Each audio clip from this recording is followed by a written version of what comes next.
Welcome to Season 3 of the Sober Motivation Podcast. Join me, Brad, each week as my guests and I share incredible, inspiring, and powerful sobriety stories. We are here to show sobriety is possible, one story at a time. Let's go! In this episode, we have Suze from England who shares she faced various significant life challenges, including being sent away to boarding school at a young age, facing bullying, the sudden death of her mother, and surviving the terrifying 2004 Boxing Day Tsunami. She discusses her struggle with alcohol, which became a coping mechanism following these traumatic events, and the subsequent dip in her mental health. Despite initially starting to drink socially in her late teens, Sue's real battle with alcohol began in her 30s, intensifying by trying to moderate her consumption without success. Eventually feeling trapped in a cycle of drinking, she sought help. And this is Sue's story on the Sober Motivation Podcast. How's it going, everyone? We're 3 months into a new year, and I'd like to take a pulse on how everyone's doing and feeling. If you made the commitment to get sober in 2024 but are struggling to stay accountable, check out SoberLink. SoberLink is an accountability tool that will keep you honest. It uses a really high-tech breathalyzer system to help when those cravings get a little too loud. Here's why I love it. You'll test at the same time every day, eliminating testing anxiety. Devices have built-in facial recognition so it knows it's you testing.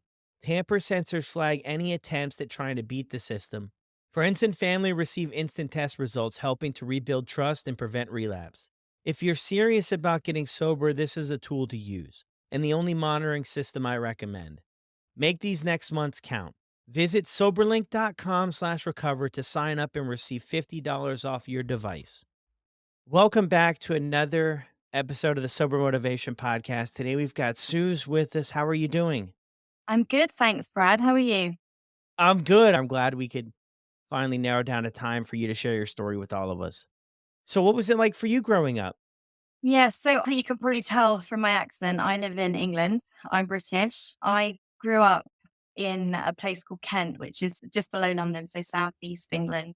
And I had a really fortunate upbringing. I had a happy home. I have two big sisters. My dad worked really hard. And yeah, I was very blessed with how we grew up. But I was actually sent away to boarding school at a really young age. So I was 7 when I was sent away, which was kind of a normal thing to do in the late 80s. And now, obviously, I've got children of my own that age, and it's crazy to me to look at that age and see just how young that is, really. So I think that did actually have quite a deep impact on me throughout my life, but I wasn't really aware of it, obviously, at the time and how significant it would be. I was quite badly bullied at that school, particularly by like a group of girls who were older than me. So I always felt a little bit like an outsider at that school. And I would go 2 or 3 weeks without seeing my parents. So I think that was quite significant. I then went to another school, another boarding school when I was 11, and I was much more happy there. And I got a good group of friends. And yeah, I was happy and I was doing well educationally and in sports. And I was pretty popular and content and happy, really. So nothing really escalated or anything there. There was drinking starting to pick up around me in a kind of social circle around sort of 14, 15, 16, that sort of age. And I didn't actually partake. So I didn't start having the odd drink until I was probably about 16, which I know sometimes that might sound a little bit later than some of your listeners. But yeah, I was about 16, 17, and nothing kind of got out of hand. I don't remember my first drink. It was nothing spectacular. It was just what everyone did. And I just got into that pattern just socially, I guess. I was never very good at holding my drink. So I had never had a very good tolerance, and I would always end up being sick quite early on. And this actually went on throughout my drinking history. I never really got a really big tolerance for it. So I'd always end up throwing up and then also having terrible hangovers the next day. But that didn't deter me, unfortunately. Yeah, my drinking didn't really take off, really. It was a bit later in life until my 30s, but that kind of happened because of some quite significant traumatic events that happened to me in my 20s. Yeah. So, first of all, my mum, who I was really close to, she died really suddenly. She actually had leukemia, but we didn't know. So she had a brain hemorrhage and just died really quickly. And that was when I just turned 23 and I was really close to my mum. And so that really threw me. I just, when you're just going along and everything's going the way that it should do, and then a bomb goes off Mhm. and it completely shattered my world, really. And I didn't know what to do. I didn't know if I was coming or going. Everything I knew and everything that I was used to just was gone in that split second. And I think when someone dies really suddenly, it's that shock which really stays with you for a really long time. So I definitely didn't deal with that very well. And as I said, I've got two much older sisters and they were busy with their own families. So I was 23, they were in their early 30s, they already had young children. And I felt very alone and very isolated all of a sudden. And I didn't really feel like part of a family anymore. My family started to fracture because it was my mum who was holding everything together. I was in London at the time, so I was working and I just threw myself into the sort of party lifestyle really in London, which I was able to function and go to work on 2, 3, 4 hours sleep every Wednesday, Thursday, Friday, Saturday night, pretty much, and just got into this pattern. And although I wouldn't have said I had a problem because I was still definitely social drinking and I was doing what everybody else was doing as well at the time. So I wasn't doing anything unusual, but I was definitely covering up these sort of this emotion and this feeling of grief that I just wasn't handling it properly. The Yeah. following year, I went to Thailand over Christmas with my then boyfriend, and I was involved in the Boxing Day Tsunami. So I was on an island called Kopi, which is a tiny island. So I don't know if you know Thailand very well, but it's a really small island. And that's where I was when the tsunami happened. And the island itself is shaped like an H and it has mountains on the side and then a really small area of beach in the middle, which is where all the small huts and things like that are. And what actually happened was the wave came. There was two waves. The first wave came and it split around the side of the mountain. So actually it was crossed the beach twice. So it met in the middle. And that's where obviously all the damage was done. So at one point, everything was underwater and it was a really terrifying experience and one that I definitely took a few years to even comprehend, really. I think even now I've managed to block out most of what happened because it was more like a nightmare. It was like I was watching a sort of CGI film and the memories are still quite hazy, even though that I had a number of nightmares and things like that for years after it. And that's when my anxiety started. So even though this was 2004, my mental health definitely then took a dive. So we weren't really talking about anxiety and mental health that much in the early 2000s. But I can pretty much pinpoint exactly where things started to spiral out of control for me. So that was definitely very significant and also so soon after my mum died. So I think the two together really compounded everything. And as I said before, my life just took a complete turn when everything was going fine and everything was going well and I had a good job and my future looked really bright and I was in a really happy relationship. And yeah, this bomb went off on Mm. two separate occasions, like life-changing things happened. And that's when I Yeah. kind of started to veer off course. Yeah. Thank you so much for sharing all that with us. Even going back to the boarding school thing, it's really interesting. Was there a reason that like people went to the boarding school? Was it a behavioral thing or was that just what people were doing? Yeah, I think that's just what sort of people were doing around where I lived and how I kind of grew up. And I think it's a sort of generational thing. For me, I had dyslexia and I was in the year, I don't know why, but I was put in the year ahead of myself. So everybody was older than me.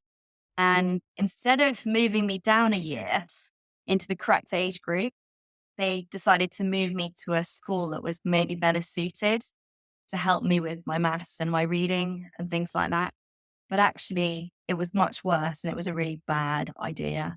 And I remember you have these, they're called the housemaster and housemistress. So the people who look after the girls' boarding school, and both of them were alcoholics.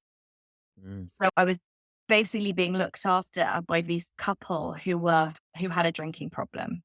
mm, I wasn't aware of it at the time, and my parents knew, and I think they then lost their job or subsequently something happened. But yeah, I mean, it's crazy now for me to sort of think that I was 7 when that happened. It's really young, isn't it?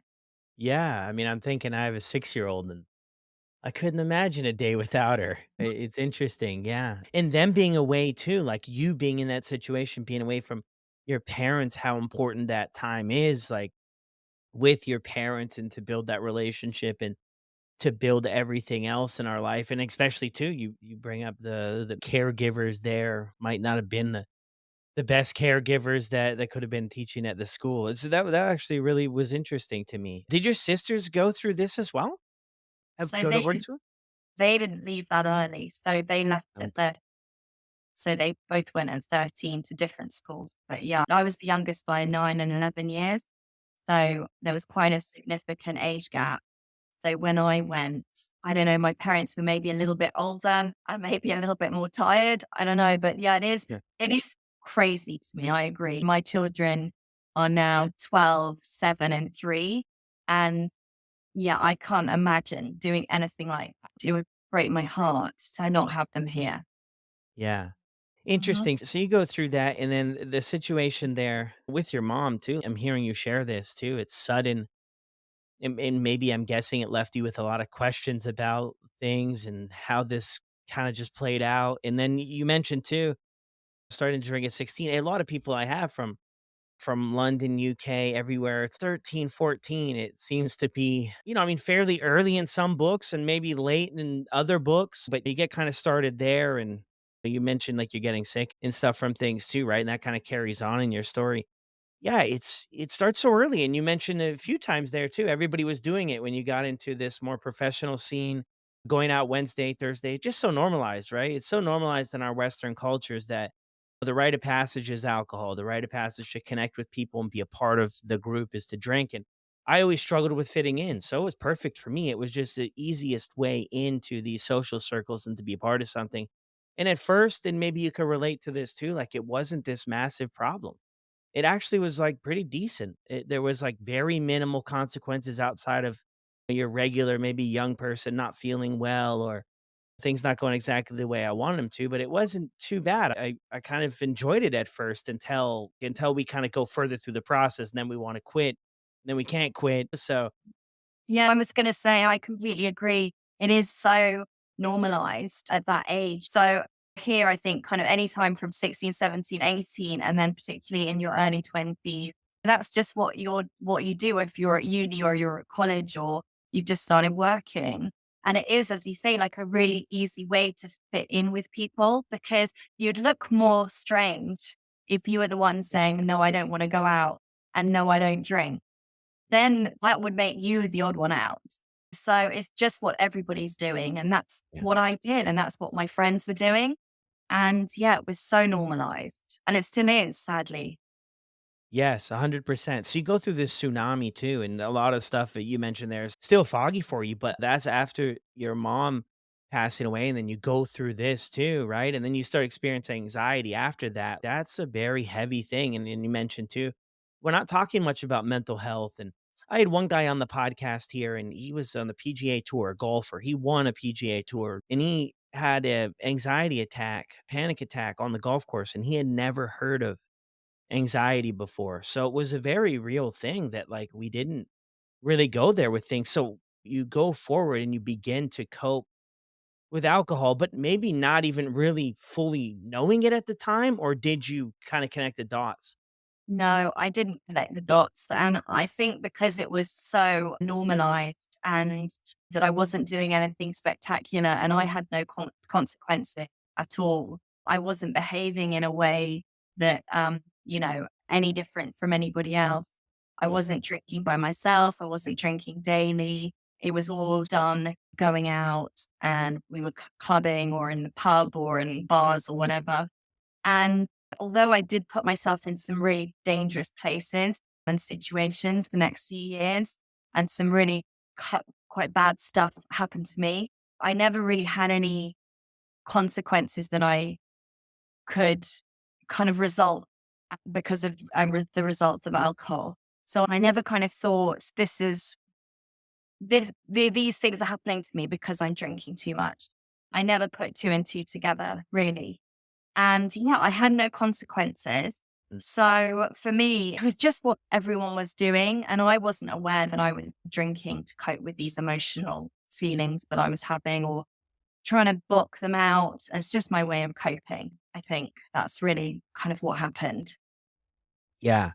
It's really interesting too, you mentioned there with the lack of consequences that are maybe black and white.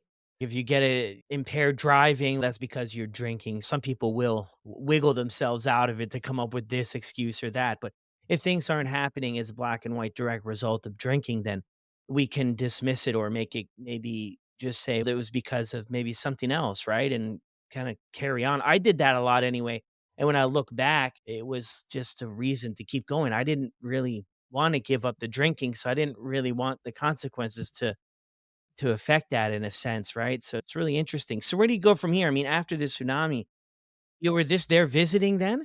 Or you Yeah. were living there? Yeah. Okay. No, 'cause we were just on holiday. So we were just for a 10 days holiday. And that whole experience, I think when you're in a situation where you think you might die, life takes on a whole another level. And the fear and the trauma that I experienced, that I was then living in this sort of fight or flight mode. And I think it's quite rare that it is a symptom of anxiety, that sort of fight or flight. But actually, there aren't that many people who have been in a situation where for about 24 hours, you think you're going to die, because that was my reality stuck on that island. There was a naval ship, which was a couple of miles out of the coast. Someone had a satellite phone because obviously we had like mobiles, but it wasn't like mobiles obviously we've got now. So there was like a couple of flip phones, but none of them was working. Nothing was working. So someone had this satellite phone and was communicating with this ship. And they kept telling us that this second wave was coming. So we were there and we were in one of the hotels, basically. It was the one high rise building, which was about 3 or 4 floors. And they had turned it into a hospital, like a makeshift hospital. So that's where all the really injured people were coming before you could take them down to where the helicopters were landing to take them to the mainland. And so we spent 24 hours just waiting for another wave to come. And could this be the one that takes everything with it? And it was really scary. Like, I can't express enough. Like, it was just terrifying. And the things that I saw, the people, the bodies, children who had died, yeah, it's a different level. And for years afterwards, I would have these awful nightmares that I was drowning. And I think that's, yeah, as I said, that's when my anxiety and my mental health really took a nosedive. So after that holiday, we came back to London and I was lucky that I had a really good group of friends and everyone was really supportive. But I think ultimately no one really realized what we had been through as a couple. And I started to act out and I started to behave quite erratically. I would get quite jealous of my then boyfriend. I would start rows in clubs. I would self sabotage and do really crazy, irresponsible things. really. Normally, always when we'd been drinking or I'd been drinking. And this escalated over the next 2, 3 years. And we ended up splitting up, which was really difficult for me at the time because I think I had these abandonment issues because of boarding school and because of what happened with my mum. And it was horrible, actually. That was really damaging when that relationship ended for me. And it took me a good few years to actually get over that relationship properly. All of the while, I was still kind of regularly drinking. Nothing extraordinary was happening. I then got into this relationship that I shouldn't have got into. It was very narcissistic, controlling relationship. And I got married really quickly and I ended up having my eldest child. And that came with a whole load of other emotion. And I managed to do 9 months. Obviously, it wasn't 9 months because he was premature, but that wasn't an issue. It wasn't an issue stopping for drinking. I wanted a baby. I did all the right things, but I ended up having something called preeclampsia, which is very dangerous for pregnant women. And he was premature. He was 6 week premature and he was absolutely tiny. And we were actually in hospital because I came to hospital because I knew something was wrong. And the midwife didn't believe me. She basically said that I had a urine infection and that we needed to go home and there was nothing wrong. And I was in so much pain and I refused to leave the hospital. And thank God that I didn't because I started to hemorrhage and I lost 2.5 liters of blood and he was out 11 minutes later by emergency C-section. And he was then really, really unwell because he wasn't breathing properly. And so he was taken away from me. And I was really ill. He was really ill. He was in intensive care. And if we hadn't been in the hospital, neither of us would be here now. So I listened to my body. I listened to my intuition as a mum, and I knew there was something wrong. And I knew I needed to stay in that hospital. And I do think that was something to do with my guardian angel, who was just telling me to stay in the hospital, because thank God that I did. But then I come home with this tiny little baby. I don't want to talk too much about that relationship because obviously it's the father of my eldest son, but it was a very toxic marriage. And I ended up asking him to leave when my son was only 5 months old. So I was there with this baby who I had real control issues with other people looking after him because I was terrified of something happening to him. So I think this was a result of what happened with my mom, the things that I saw in the tsunami, the control issues that I had really came to a head. And I think I was starting to drink then at home. So I think things shifted slightly. I was at home by myself with this tiny baby. I definitely had postnatal depression. I didn't have any help. I was feeling really isolated. I was feeling really alone. I was 31 with single moms. Mhm. And yeah, it was a really scary place for me to be with this tiny baby who was quite unwell. And yeah, that was when I was probably I wasn't daily drinking at the time, but I was definitely turning to the wine more and more. And I just think these events just stacked up and I was beginning not be able to cope. Yeah, I think in your story, especially, that's what thing happens here is if we're not getting any help for this other stuff, it kind of comes out in other ways, right? As we kind of go, through the journey. It's always interesting too, right? Because in my story, I could always count on alcohol. I couldn't necessarily always count on friends or know how to talk to therapists or counselors, but I mean, you could spend $10 or $15 and I could get some relief from what I was feeling. Not knowing this at the time. I mean, this is all hindsight. Like I wasn't going through that thought process as I was making these decisions back then, but it was something that I could always count on to alleviate some of the pressure that I felt life was putting on me and working through these things. So you've walked away from this relationship and you mentioned it too, single mom, you're going through a ton of this stuff. And these events are just kind of compounding and one on top of the other, and the alcohol is an easy reach. Where do we go from there?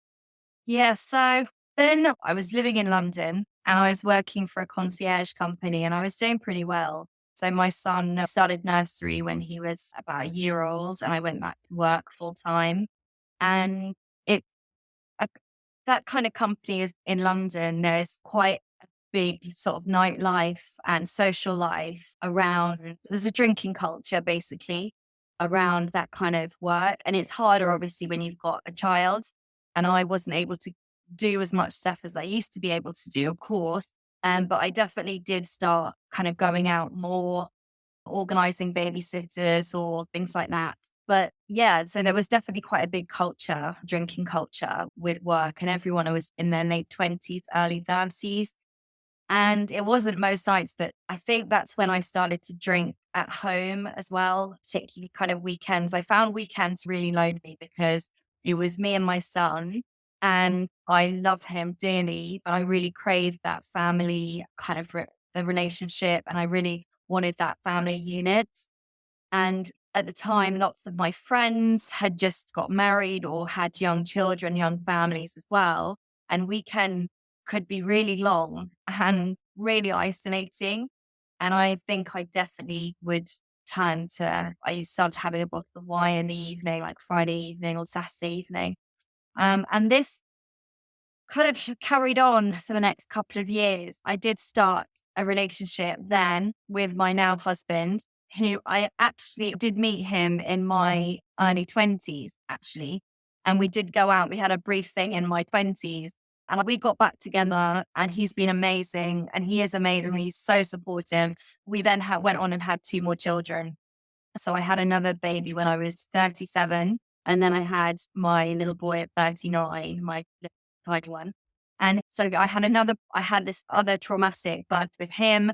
And I think at that time, that when it all went completely wrong for me. He was in intensive care. He was really unwell. He had problems breathing, and they came and woke me up in the middle of the night on when he was about, you know, 12 hours old. And they got me to sign a bit of paper that they needed to do something called a pneumothorax, which is where they have to put in really big needles straight into the side of his a rib cage, suppress air, I think, or it's liquid on the lungs that they had to remove.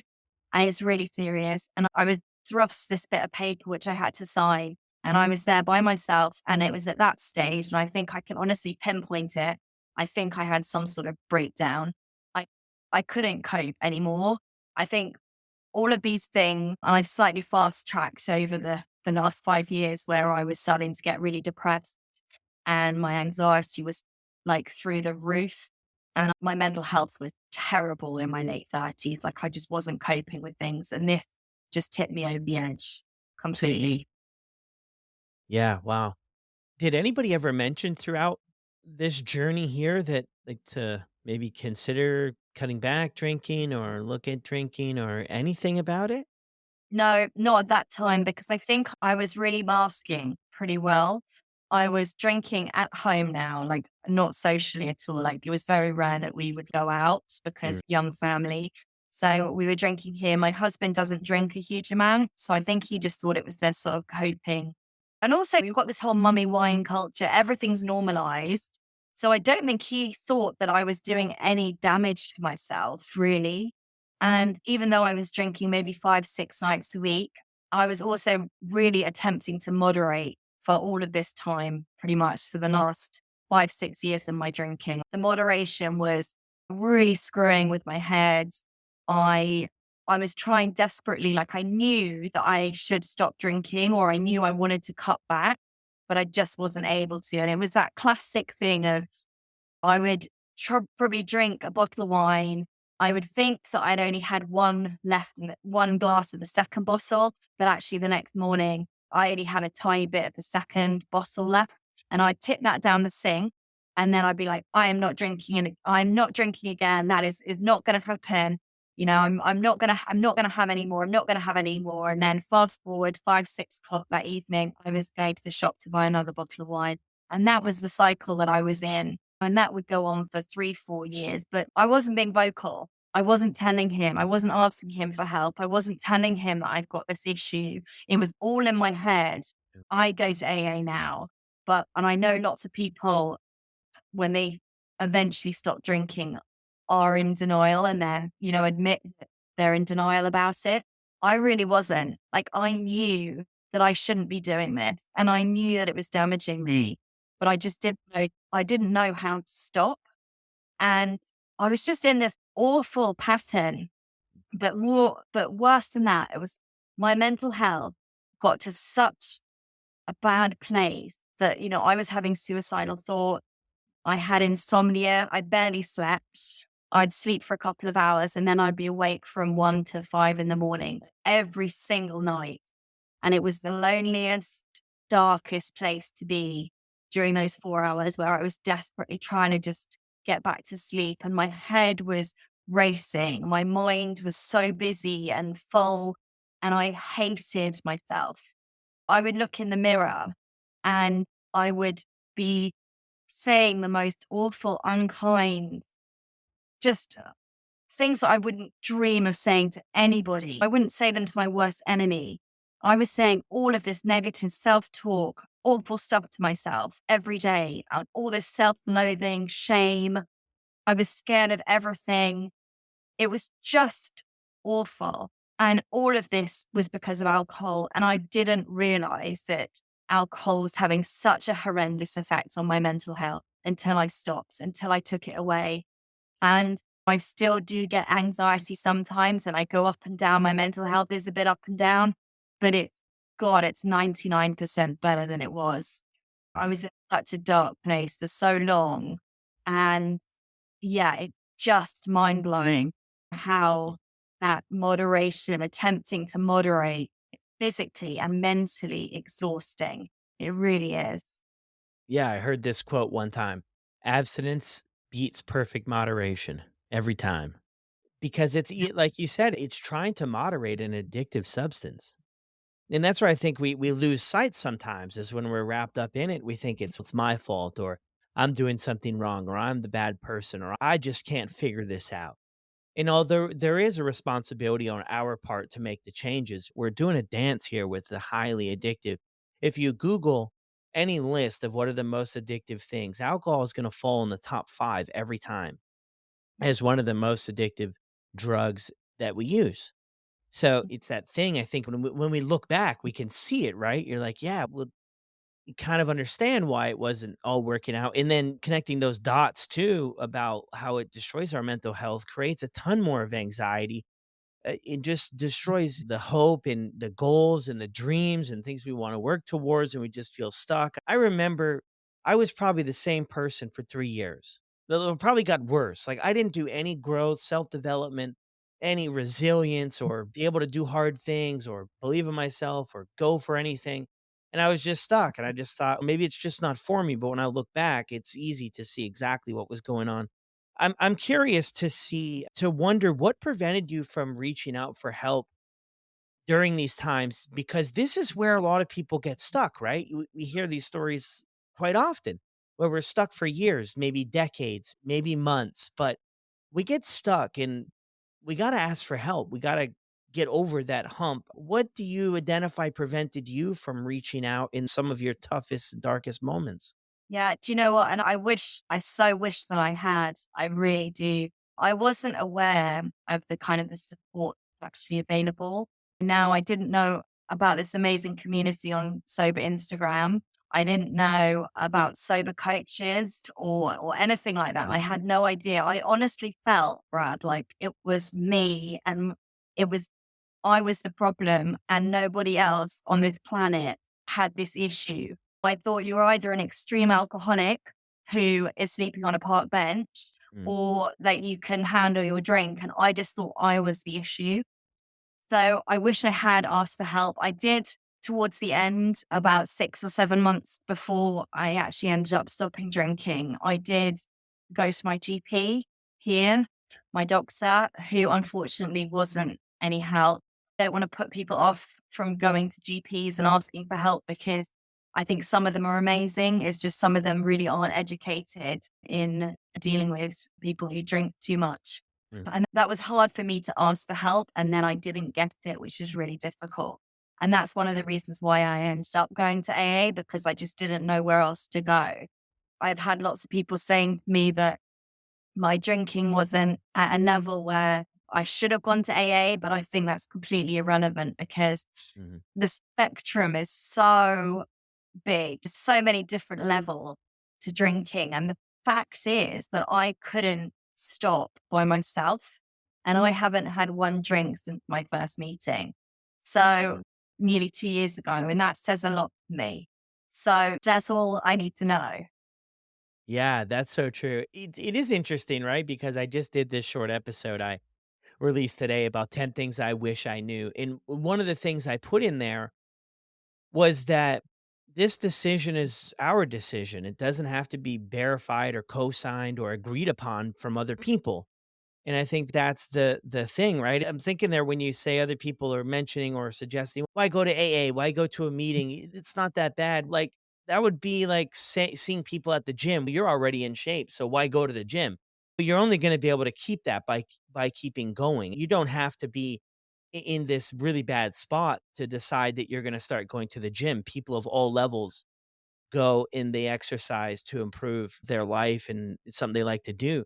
But it is really interesting because not only will other people sometimes talk us out of getting help, we often do it as well. We talk ourselves out of it. Maybe one time it worked out, a couple times it worked out. It wasn't bad. We didn't go through the whole stash or the whole collection we had. And it's like, it wasn't that bad. I didn't wake up feeling that bad. And the cycle kind of continues. But it's an incredible point to make that the difference it makes by just kind of throwing your hand up in the air and getting to that spot of some people call it surrender, just surrendering. Like I've tried everything that I could throw at this and it just isn't working out. So why don't I go out there and see what these other people who have got something figured out here, see if there's something I can pick up. So when Mhm. did you get sober? Walk us through that. A couple days before, what did it look like? How are you inspired to do Yeah. this? Yeah. So you will. So actually, it was about 6 or 7 months before, prior to my actual sober day. Yeah. We were on holiday. We were down in Cornwall, so like the southwest part of England, and they're really beautiful beaches and stuff down there. And we were down there with another family, and um, it got to a point where I was like sneaking drinks. Then, like I was drinking more than other people, and I was making excuses to stay at home in the house that we were hiring because I just sent, my babies to sleep and he wants to nap and like everyone else went out and I was drinking while everybody else was out. And then when they came back, I just pretended that I literally just opened like a fresh bottle. And that's when everyone else joined in. So I knew there was an issue then, like I really did. And I hated myself and I was miserable. I was like having arguments with my husband.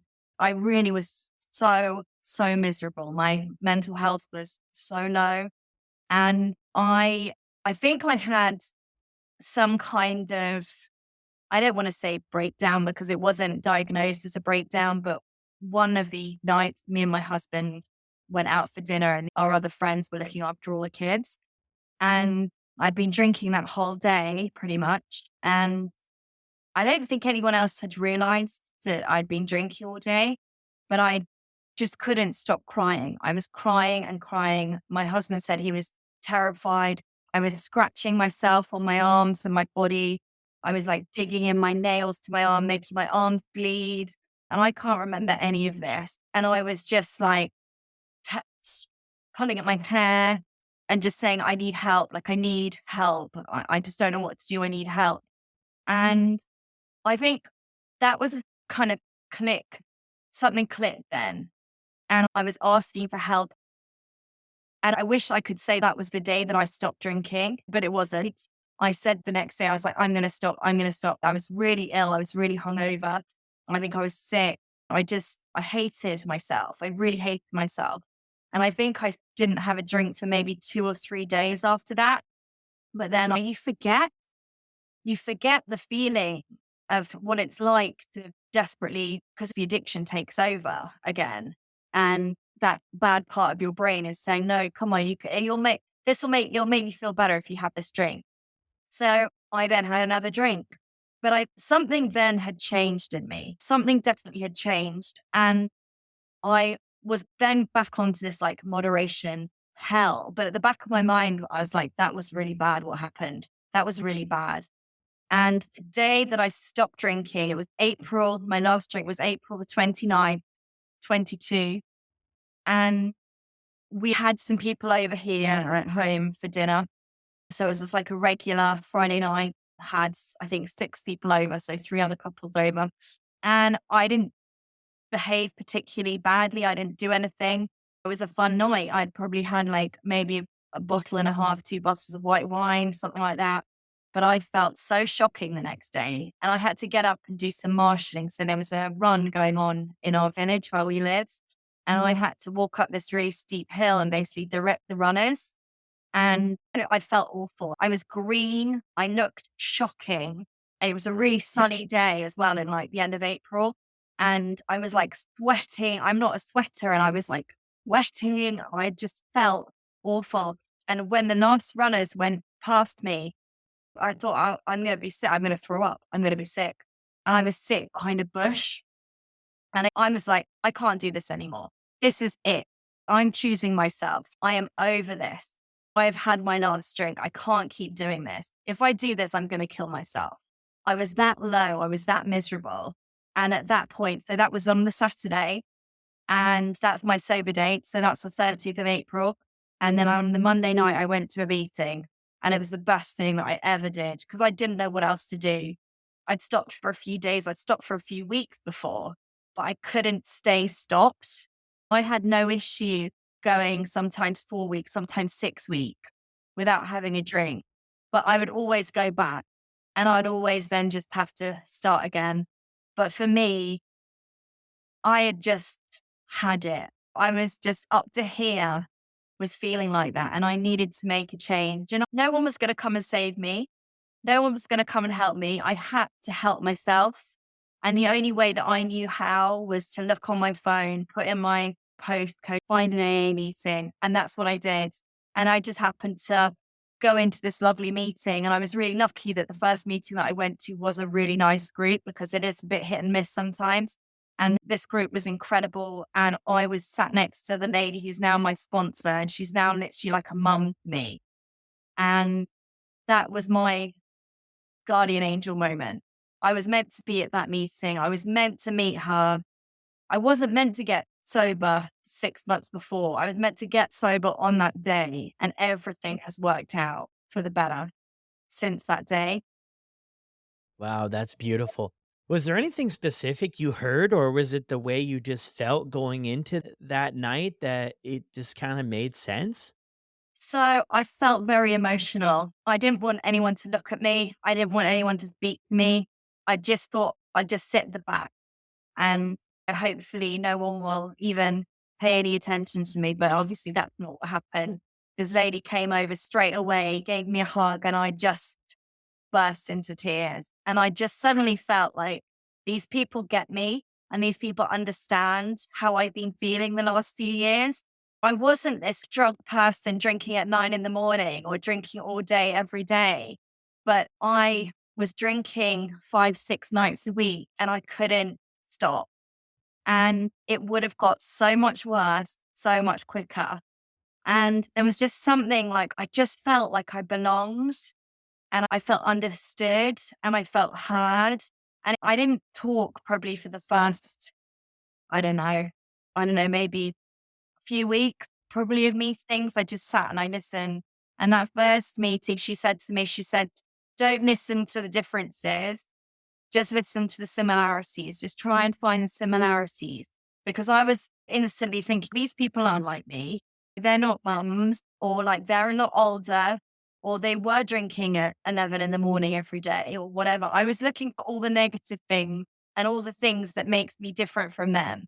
But ultimately, there's so many things that you can relate to with these people. And they are amazing people. Like the people I know who have stopped drinking, whether or not they call themselves alcoholics or not, are the most special people in my life. Yeah, that's incredible. So you felt at home. It's so interesting too that you mentioned there about wasn't meant to be idea 6 months prior to that. And I don't think any of us want to go through any sort of pain or to endure addiction. I don't think anybody wakes up in the morning or sets a goal for something like that.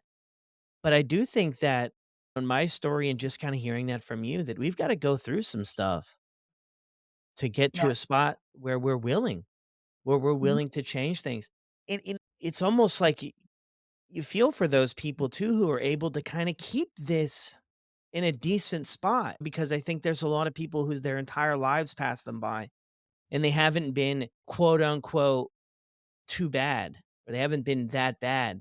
But no matter where you fall, it steals. It really steals from our lives. It steals the joy. And it basically says is if you want to feel happy or content or be a part of this or do that, you've got to come through me first. It's like a gatekeeper in a sense for a lot of people, I think. So what an incredible story and a turnaround. What's things been like you since you made that decision and you went into that meeting? I mean, it's so inspiring. You go to your first meeting and you keep going back, right? Because that's always what's suggested, right? Is keep going back. And what you shared too is another thing that we hear a lot, right? Is to focus on the things that are similar, not the differences, because everybody's going to kind of have their obviously their own path to get to their meeting or their first meeting or wherever it is, their first place to ask for help. And like you mentioned there too, that's a very common track to go down.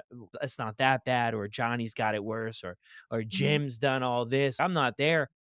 One thing that was told to me early on is just put yet after this stuff. You just put yet after it. No guarantees here, but just put yet, because a lot of these things will be a part of your life if you don't choose sobriety. So what have things been like for you since? Yeah. Do you know what? Really good because you touched on it earlier. Actually, you said you did those few years of just with no growth and you just stayed the same. And I think that's ultimately what I had been doing. I might have had my children and I know I'm a good mom, but I hadn't done anything else with my life at all. I hadn't grown. I hadn't learned who I am.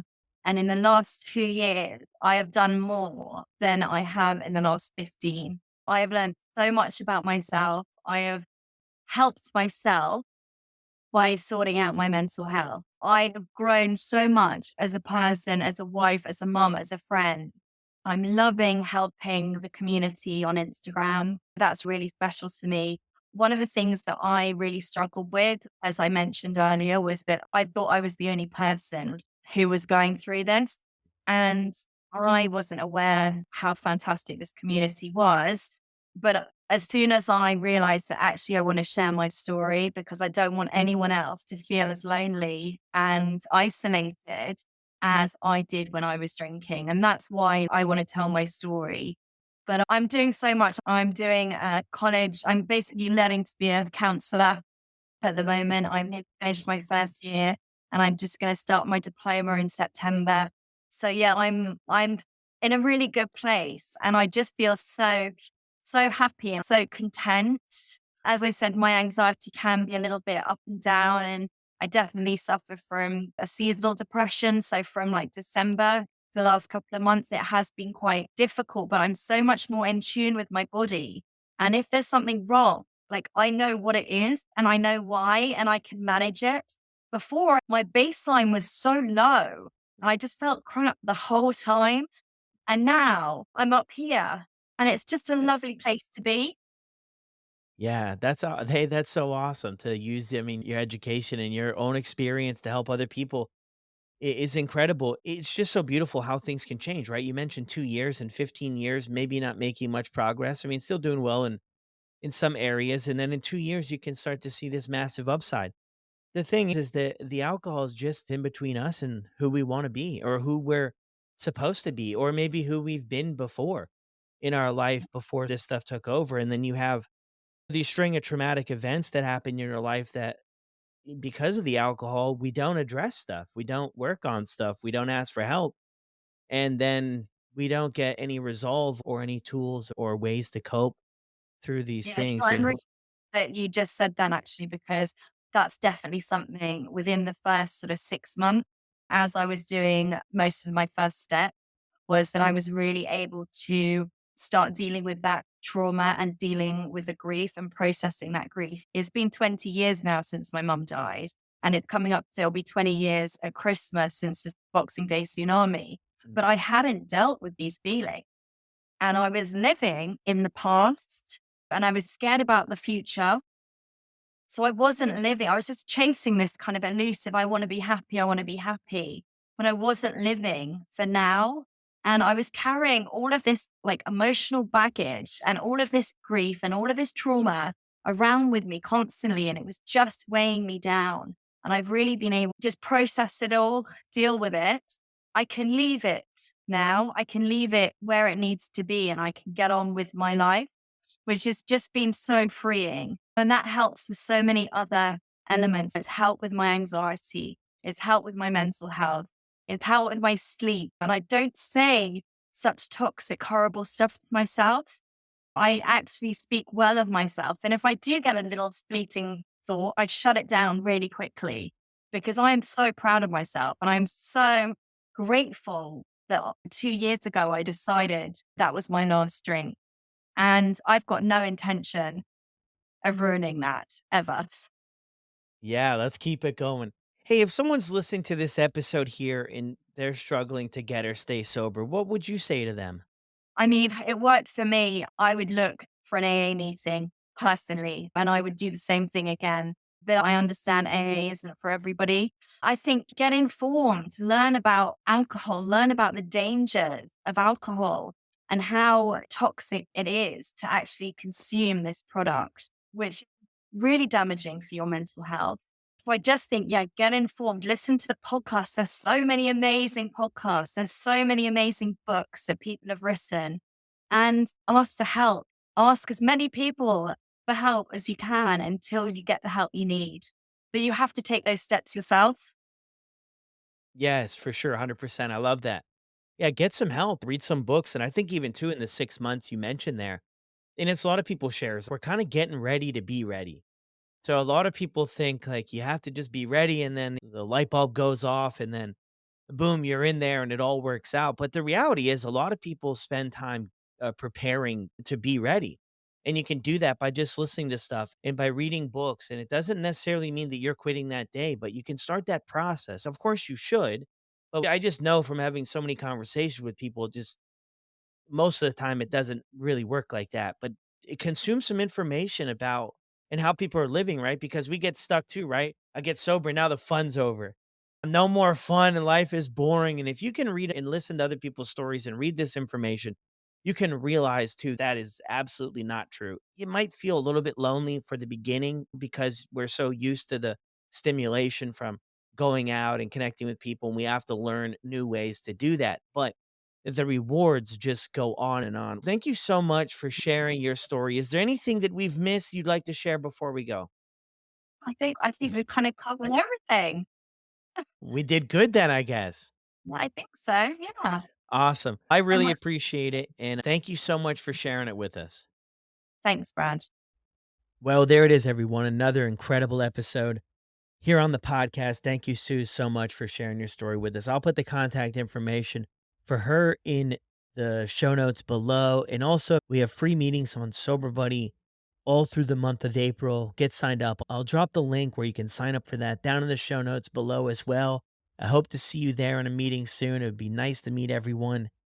And I'll see you on the next one.